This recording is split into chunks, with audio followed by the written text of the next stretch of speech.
আমরা কল্পনাও করতে পারি নাই একটা নির্বাচনের পরে কার্টুন শেয়ার দেওয়ার জন্য হাসান ইনামকে গ্রেফতার করা হবে মাননীয় স্পিকার। আমরা কবে ট্রেজারি ব্রাঞ্চে যাব, 45 মিনিট ধরে কথা বলবো, অবশ্যই বলবো। সেদিন অবশ্যই ইনশাআল্লাহ কূটনীতির জন্য বা রাজনৈতিক স্যাটায়ারের জন্য আমাদের মামলা করার কোনো বিধান নাই। মাননীয় স্পিকার, আমরা কোথায় বলবো? আমরা যদি মাননীয় মন্ত্রীদেরকে জবাবদিহিতার আন্ডারে না আনতে পারি, আমাদের কথা বলার জায়গা একদমই সীমিত। আমাদের এই যে তারকা চিহ্নিত প্রশ্নগুলো সংসদের কার্যপ্রণালীতে থাকলেও সেগুলো শুধুমাত্র টেবিলে দিয়ে দেওয়া হয়, যার ফলে আমরা মন্ত্রীদেরকে আমরা প্রশ্ন করতে পারি না, এবং আমি মনে করি এটির মাধ্যমে আমার অধিকার বঞ্চিত হচ্ছে। তাই আমাদের মন্ত্রীরা কাজ করছেন, পরিশ্রম করছেন, কিন্তু আমাদের সাথে তাদের যে জবাবদিহিতার যে সম্পর্কটা, এই সম্পর্কটা এই সংসদে নিশ্চিত হচ্ছে না। Speaker, question of privilege under rules 163 এবং আমাদের conditions of admissibility of questions of প্রিভিলেজের রুলস 165-এর যেই 2 আছে, সেটাকে আমলে নিয়ে কোয়েশ্চেন অফ প্রিভিলেজটি করছে মাননীয় স্পিকার। সেটি আজকে যদি আমরা কার্যপ্রণালী দেখি, এবং এটাও আমলে নিচ্ছি, বিধি 45-এ যে তারকা চিহ্নিত প্রশ্নের ডিসক্রিপশনটা, এটা আপনার উপরে আছে, এটা আমরা জানি। আপনি যদি চান সেটা লিখিত বা টেবিলে দিয়ে দিতে পারেন, সেটাও আমরা জানি। কিন্তু এটা ফাংশনাল ডেমোক্রেসির জন্য এবং এটা ফাংশনাল পার্লামেন্টের জন্য মাননীয় স্পিকার, আমরা কোথায় বলবো? আমরা যদি মাননীয় মন্ত্রীদেরকে জবাবদিহিতার আন্ডারে না আনতে পারি, আমাদের কথা বলার জায়গা একদমই সীমিত। 2 মিনিট, 1 মিনিট, 1 মিনিট 30 সেকেন্ড দেওয়া হয়। সেই জায়গায় আমরা মাননীয় মন্ত্রীদেরকে চলমান বিভিন্ন বিষয়ে আপনার প্রশ্নের মধ্যে তাদেরকে আনি। কিন্তু আমরা দেখেছি গত 2 সপ্তাহের সেশনে আমাদের এই যে তারকা চিহ্নিত প্রশ্নগুলো সংসদের কার্যপ্রণালীতে থাকলেও সেগুলো শুধুমাত্র টেবিলে দিয়ে দেওয়া হয়, যার ফলে আমরা মন্ত্রীদেরকে আমরা প্রশ্ন করতে পারি না, এবং আমি মনে করি এটির মাধ্যমে আমার অধিকার বঞ্চিত হচ্ছে, এবং আমি সম্পূরক প্রশ্ন করতে পারি না, আমি অধিকার বঞ্চিত হচ্ছি।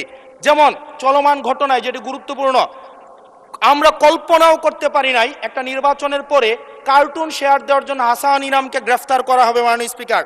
আমরা হাসিনার আমলে দেখেছি কটূক্তি করার জন্য গ্রেফতার করা হয়। কার্টুন শেয়ার করার কারণে আমাদের চিফ হুইপ মহোদয় আমাদেরকে ইনভাইট করেছিলেন এই সংসদে, যে উনি বলেছিলেন তিমির এবং হাঙ্গর, এটা স্যাটায়ার করে বলেছিলেন, এটা আমরাও বুঝেছি, এটা উনিও বুঝেছেন।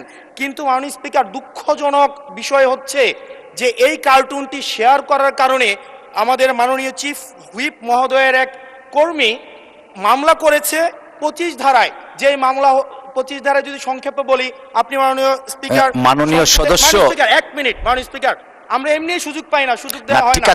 আমরা কবে ট্রেজারি ব্রাঞ্চে যাব, 45 মিনিট ধরে কথা বলবো, অবশ্যই বলবো। সেদিন অবশ্যই ইনশাআল্লাহ আসবে। মাননীয় সদস্য, আপনি একটু শেষ করুন দয়া করে। জাস্ট 1 মিনিট মাননীয় স্পিকার। 25 ধারায় রয়েছে, যে বিধিতে মামলা হয়েছে 25 ধারায় রয়েছে, যৌন নির্যাতন করা হইলে, সংক্ষেপে বলছি, তাইলে এই ধারায় মামলা করা হবে। কিন্তু মাননীয় স্পিকারের মাননীয় হুইপ মহোদয়ের যেই মিমটি শেয়ার করা হয়েছে, সেখানে কোথায় যৌন নির্যাতন করা হয়েছে? এখানে একটা মিম শেয়ার দেওয়া হয়েছে, যেখানে দেওয়া হয়েছে তিমি মাছ সবাইকে সার্ভ করা হচ্ছে। এবং এই ধরনের মামলায় আমাদের এই অভ্যুত্থান পরবর্তী সময়ে বিরোধী দল মতকে দমন নিপীড়নের জন্য গ্রেফতার করা হচ্ছে, এবং জামিনও দেওয়া হচ্ছে না। এবং এইখানে কোনো ধারায়, 25 ধারায় সাইবার নিরাপত্তা যেটা আইন এই সংসদে পাশ করা হয়েছে, এই আইনে কূটনীতির জন্য বা রাজনৈতিক স্যাটায়ারের জন্য আমাদের মামলা করার কোনো বিধান নাই। সেই জায়গাতে এই প্রশ্নগুলো আমরা কাদেরকে করব? যদি আমাদেরকে আমাদের এই মৌখিক প্রশ্ন উত্তর পর্বটি যদি আপনারা বাদ দিয়ে দেন, তাহলে আমরা কাদের কাছে প্রশ্ন করব? এটা একটা মনোলগ সেশন হবে, এখানে সবগুলো স্ক্রিপ্টেড থাকবে, মন্ত্রণালয় থেকে যে উত্তর রেডি করে দিবে সেটাই। আমাদের মন্ত্রীরা কাজ করছেন, পরিশ্রম করছেন, কিন্তু আমাদের সাথে তাদের যে জবাবদিহিতার যে সম্পর্কটা, এই সম্পর্কটা এই সংসদে নিশ্চিত হচ্ছে না।